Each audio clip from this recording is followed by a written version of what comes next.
College News Station starts right now.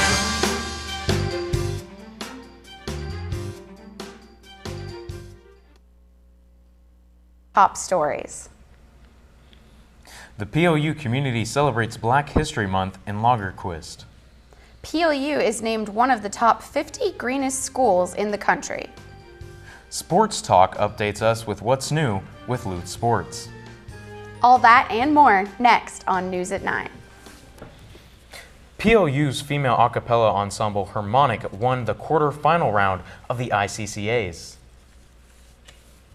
I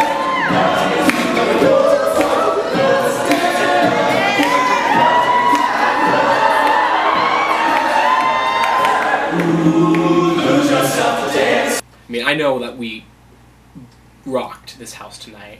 Audience loved us. We felt super confident. We gave it our all.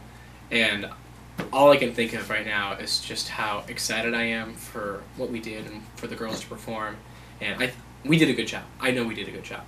That I have no doubt in my mind that we were solid tonight. The competitive part of it is, I mean, that's like the way it's structured, but for me it's just more about singing.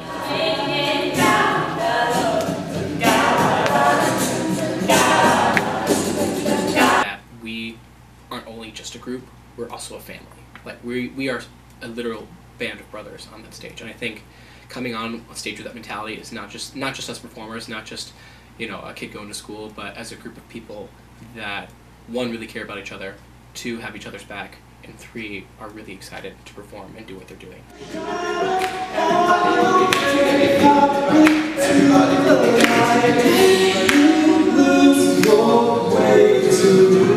Singing will always be there as an option for something I can do on the side, which is why it's so great, like even just as a hobby. So, okay. Where like I've thought about like maybe doing professional stuff, but not necessarily making that like my career. And our first place group, who is going to sing another song for you, so stick around. Bonus.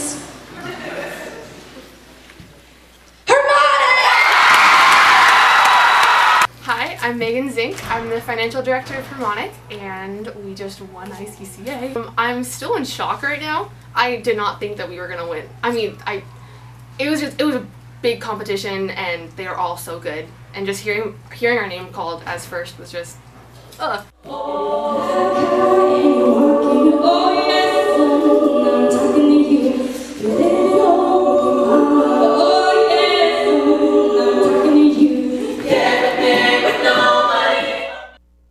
And Harmonic will be performing at 7 p.m. Saturday in Lagerquist Hall. Tickets will be free and available at Campus Concierge.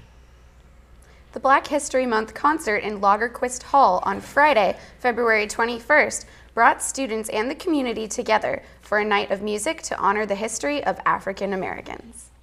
This event is a collaboration with the Department of Music and the Office of Admission. So the people inside that are enjoying the music are prospective students, many of them, looking to check out POU. We've been able to showcase the fabulous things that our students do, and so the community has been able to immerse themselves in actual student learning. I sang in the university chorale, and I was the main soloist for Send It On Down.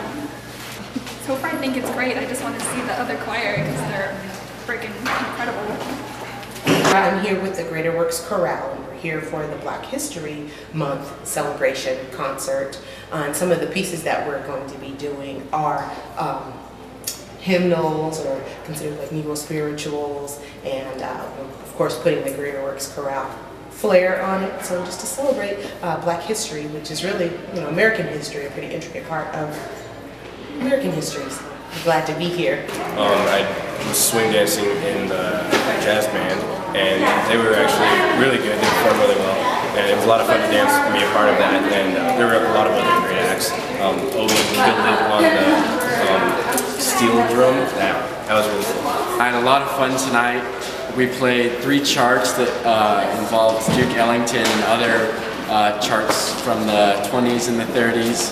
And just a great event. I hope it continues throughout until next year, and there's a bunch of awesome other acts, and just it's great to be a part of it. The evening ended with the audience joining the performers for one last song originally performed on Abraham Lincoln's birthday. African American history was well represented and honored. Dr. Seth Downland, Assistant Professor of Religion, introduced Dr. Bjorn Krondefer at PLU's Wong Center Symposium last Friday. Krondefer's speech about unsettling empathy used both research and thoughtful anecdotes to describe how societies might work through historical trauma.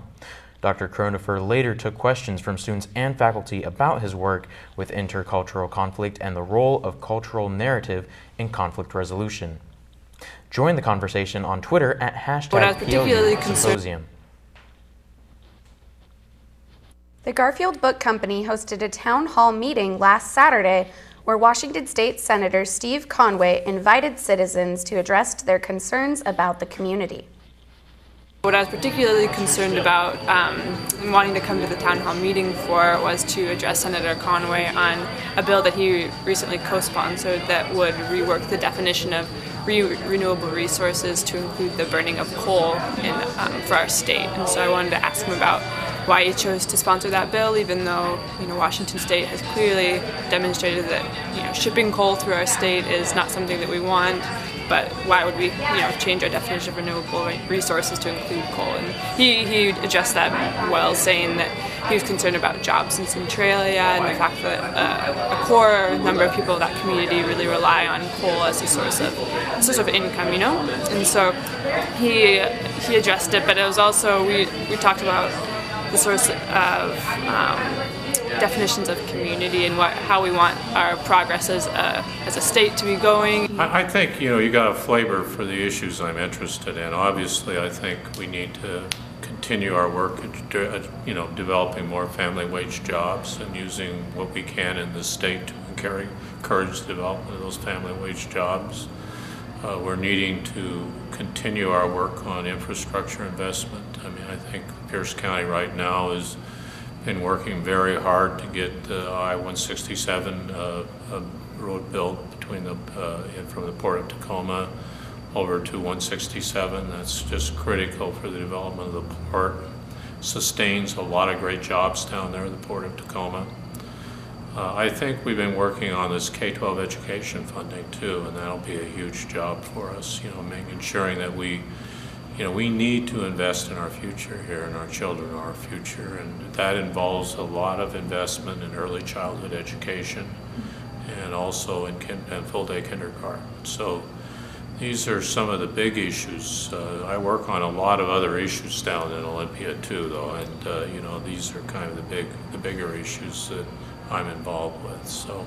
In general, the town hall meeting was really interesting. I feel like it addressed a lot of concerns with, especially an older crowd here, a lot of veterans. They covered a lot of issues that I'm not familiar with in terms of Medicaid and what sort of resources they're being able to access as they move out of the workforce. And so I really appreciate getting another viewpoint on that, even though that wasn't exactly the focus of my coming to the meeting. But it was great.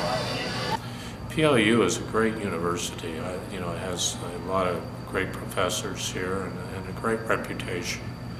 And what we're trying to do is to help PLU develop this immediate area right around the campus here, so that it reflects the great beauty and greatness of this university.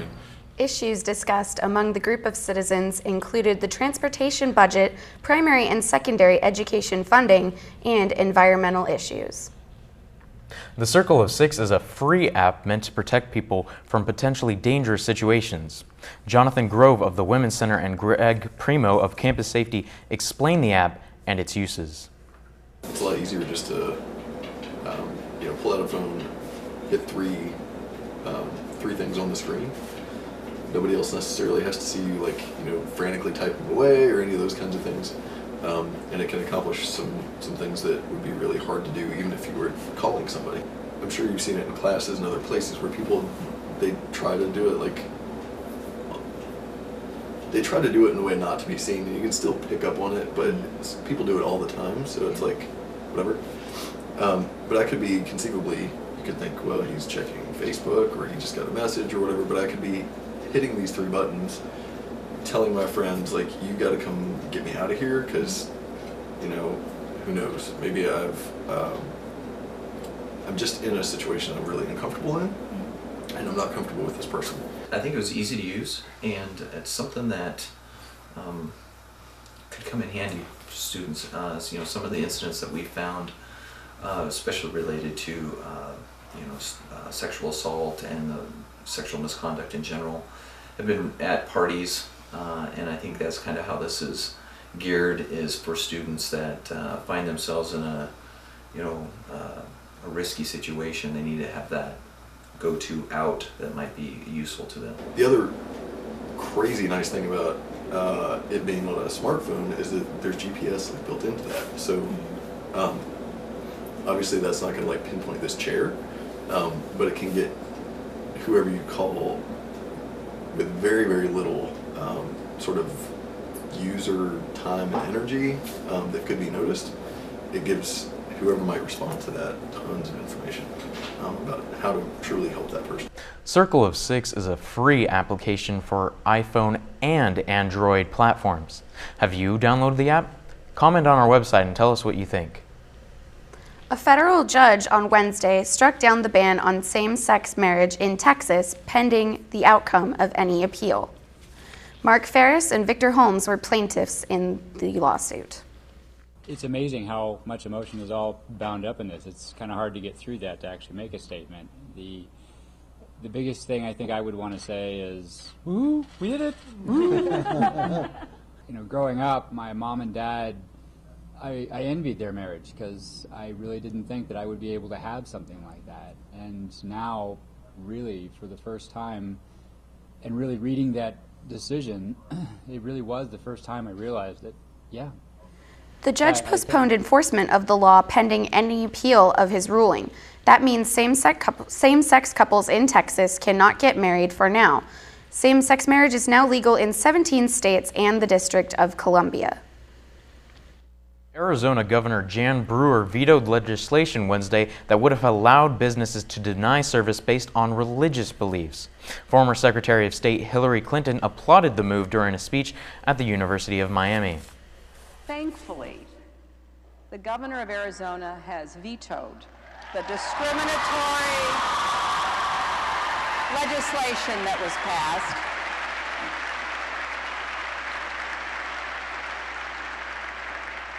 recognizing that inclusive leadership is really what the 21st century is all about. Clinton's speech comes as she eyes a presidential run in 2016. Polls show her as the frontrunner to snag her party's nomination. For the first time in about 20 years, nutrition labels will be getting a makeover. The Food and Drug Administration's proposed new rules would include changing the serving size and updating the recommended daily guidelines for various nutrients. The guidelines were announced today by First Lady Michelle Obama during an event at the White House. She has long been focused on getting Americans to have healthier eating habits. The new rules, which would go into effect 2 years after they are finalized, are redesigned to make it clearer for Americans to know how many calories they are consuming. The labeling will also take into account how some foods are consumed in one sitting. For example, the serving sizes for a bottle of soda will go from 8 ounces to 12 ounces, and the serving size for ice cream will increase from half a cup to 1 cup. We'll be back after this commercial break. Next is PLU in Focus with Leah Trexel. This week she'll be investigating just why PLU was named one of the greenest schools in the country. So here's the deal. I can show you a bunch of footage of third world countries with starving children and roofless shacks. But you've seen that all before. I can play on your emotions and explain to you why you have it so good and you owe it to the world to go out there and help others. But you already know that. The truth is, this is nothing new to you, but the world is still waiting for people like you. So what are you waiting for? Peace Corps. Life is calling. How far will you go? This new phone is awesome.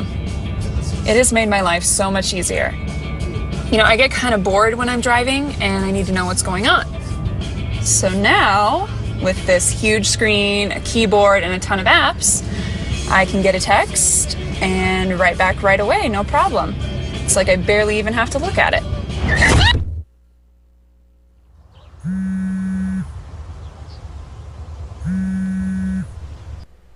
Welcome back to News at 9.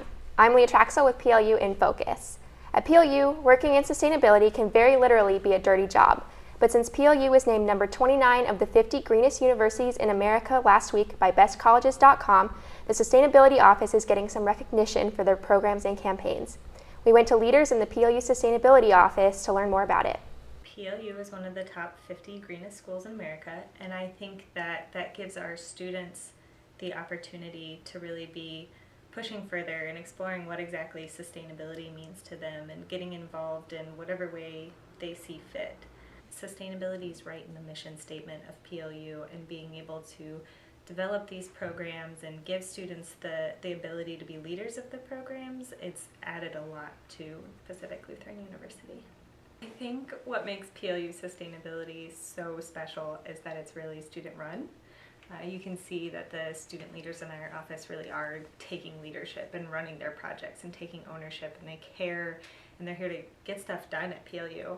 Our students run our surplus store, they run the bike co-op, they may soon be taking over the community garden, and they run different programs like Unplug, and we're currently in Recyclemania right now, and that's all run by the student employees in this office. One of the office's long-term goals is for all the buildings on campus to be certified by the Leadership in Environmental Engineering and Design rating system. But what makes these buildings different isn't rocket science. These are places that need less cleaning chemicals. They have less carpet, so they don't need as much maintenance for the buildings. And then there is some more complicated heating and ventilation needs, like Morkin and Neeb are both running off of geothermal. So they're taking heat from the earth and powering the building using that instead of artificial systems that heat, beat, and treat. Students may not know that a building is following LEED design, but they know that they're more comfortable in that building. So I was a student at PLU, I got my MBA, and I worked out of Morkin, and I feel more productive, more energized when I'm in that building, and it's nothing that's so outside of the realm of innovation. It's just having daylighting, having surfaces that are appealing and feel comfortable to be in. There's no toxic chemicals in that building, there's no off-gassing to give you headaches, no buzzing lights because of the daylighting. Besides the physical benefits and improvements being made across campus, the Sustainability Office is dedicated to changing the culture of sustainability and redefining what it means to be sustainable. Here at PLU, we operate under the 3P triple bottom line principles, which are people, planet, and prosperity. So you have planet, which is ecology, which everyone knows about. That's your recycling, lowering your carbon footprint, etc.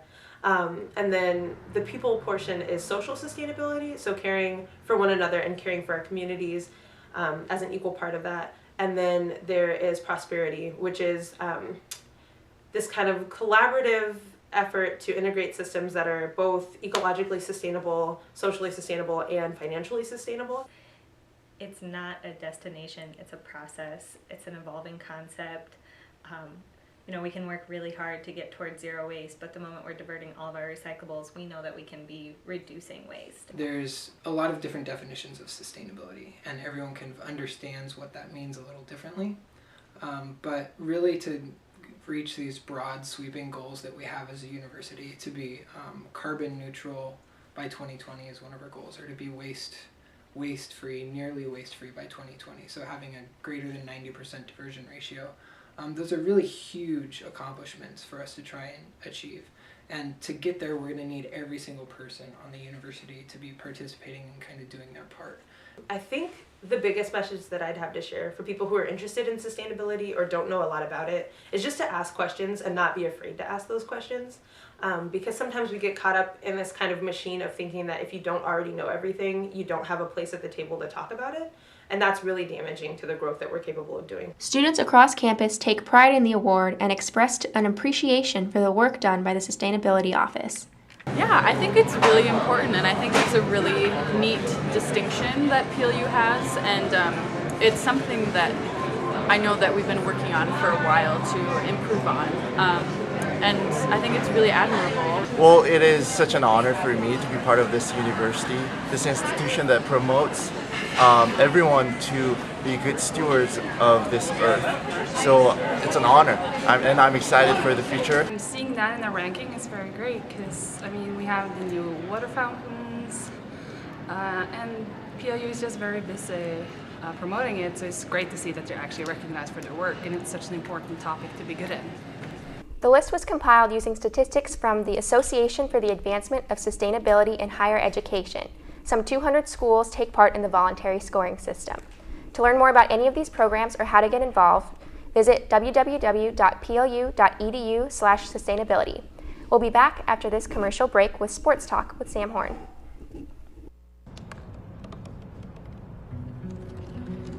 They said I couldn't dream. Called me a piece of trash and swore that's all I'd ever be.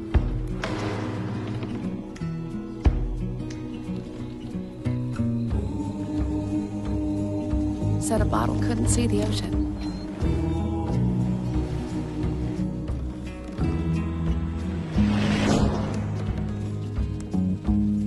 Give up. Go back to the dumpster.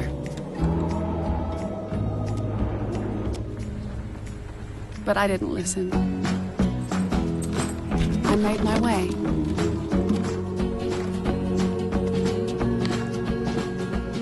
And now, I am what I've always wanted to be.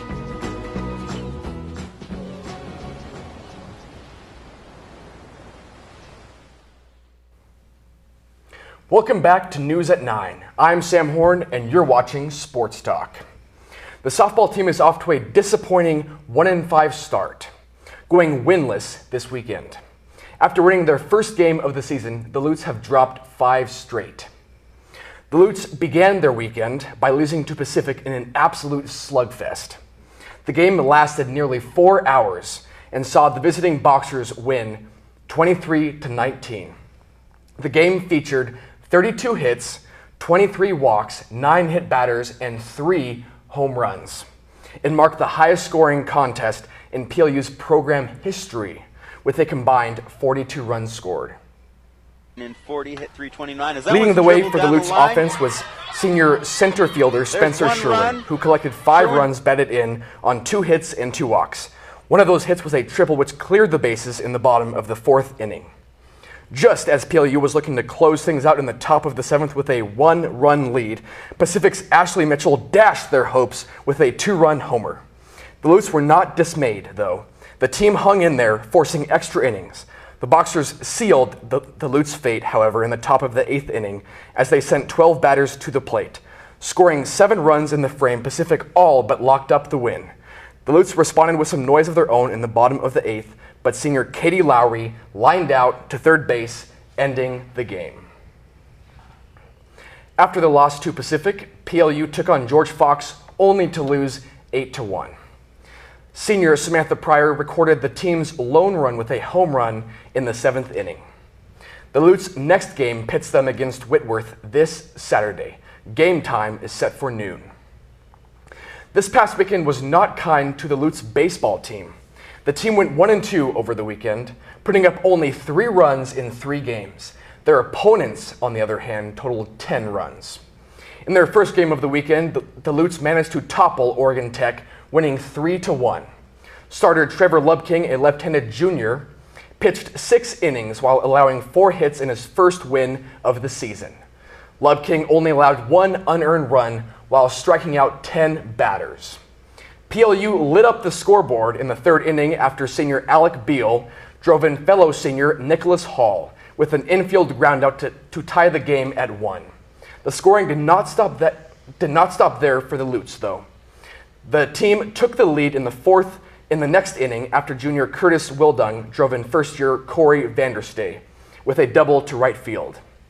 The 3rd and final run of the game came in the 6th when junior Kit Banco singled and advanced to second on a groundout before scoring on a single by first-year Landon Packard. Unfortunately for the Lutes, the rest of the weekend went downhill fast. The team piled up a measly 2 runs in their next 2 games combined, falling to Corbin University 4-2 and losing to Concordia University 3-0. The men's tennis team did not start off their season on a winning note. the team squared off against the George Fox Bruins, who bounced back from a disappointing 7-0 loss to Seattle University on February 1st, only to absolutely crush the Lutes 9-0. George Fox's Justin McLean easily defeated PLU's own Sam Angel, a senior, in straight sets in the #1 singles match. It didn't get much better for the Lutes from that point on. The only PLU singles player to push George Fox to a third set was sophomore Brennan Bulaklak. Bulaklak won the first set, but then subsequently lost the next 2 sets. The PLU doubles teams couldn't eke out a victory against the doubles teams of George Fox either. It was a bad day at the office for the Lutes team. The next day, the team faced Lewis and Clark, only to lose 7-2. The 2 wins for PLU came in the doubles matches. The sophomore-junior duo of Jake Yanello and Spencer Heron bested Pacific's Daniel Ham and Morgan Joyce in a dominant 8-1 victory. James Ubuko and Sam Stater, both first years, ended up winning their doubles match 8-3. The PLU men's tennis team is now 0-2 in conference play. The team's next match is against Pacific at 3:30 p.m. tomorrow. While the men's tennis team struggled in their first 2 matches of the season, the women's team flourished against the College of Idaho, winning 8-1. Senior Leah Newell started the match off strong for the Lutes, winning in straight sets against Shay Stultz. The only win for College of Idaho came against sophomore Samantha Lund when Emily Tesno-Holodick won in a super tiebreaker after splitting the first 2 sets. The 3 PLU doubles teams spanked their College of Idaho counterparts. The closest doubles match was between PLU's duo of juniors, Allison McClure and Mariah Simon, and College of Idaho's Tanya Greenwood and Shay Stultz. The Lutes escaped with an 8-6 victory. The success did not stop there for the Lutes, however. The next day, the women's team took on Pacific and showed the Boxers why they are ranked 8th in the region. The Lutes won 7-2. All of the women's singles matches were won in straight sets by the Lutes. The Lutes women's tennis team returns to the court February 28th when they take on Pacific in Forest Grove, Oregon. Match time is set for 4 p.m. When Hudson Taylor started wrestling at the University of Maryland, he put on a human rights sticker on his wrestling helmet as a symbol for the lesbian, gay, bisexual, and transgender community. As a theater major at the University of Maryland, Taylor began to witness the trials and tribulations of homophobic slurs and language. That was all the motivation he needed to make a difference. Taylor will be at PLU on March 3rd in Olson Gymnasium at 7:30 p.m. to talk about speaking out against homophobic language, not only in sports, but in everyday life. Admission is free. For more sports news, check out The Morning Mast on stands tomorrow. This week, John Tweeter wrote about his experience playing basketball for head coach Steve Dickerson and how the final game of his senior year was bittersweet. I believe that's all the time we have for this evening. We'll see you next Thursday at 9. Check us out anytime at massmedia.plu.edu. For all the News at 9 team, I am Sam Horn. Good night.